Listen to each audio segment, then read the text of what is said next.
જય માતાજી મિત્રો, આજે આપણે આ છે નગર તેરવાડા ચેહરમાના દર્શન કરવા માટે. ચેહરમાનો ઇતિહાસ આપણા મા ચેહર દરબારની ભાઈ છે.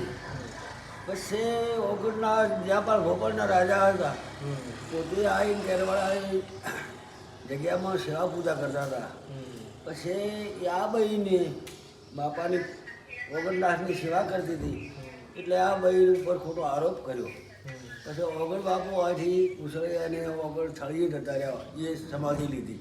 પછી આ ચેહરભાઈ આવી આ કૂવામાં હમણ આ તેરવાડા નગર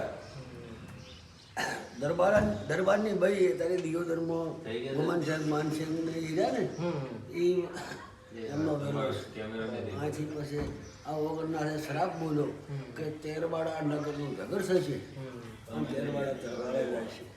આ ભાઈ ચેહર બરગટા કૂવાની માં કહેવાય. તો મિત્રો, આ હતો ચેહરમાનો ઇતિહાસ. આ કૂવામાં ચેહરમાં પ્રગટ થયા હતા અને આજે પણ ચેહરમાં પૂજાઈ રહ્યા છે. ચેહરમાના દર્શન કરાવી નાખો.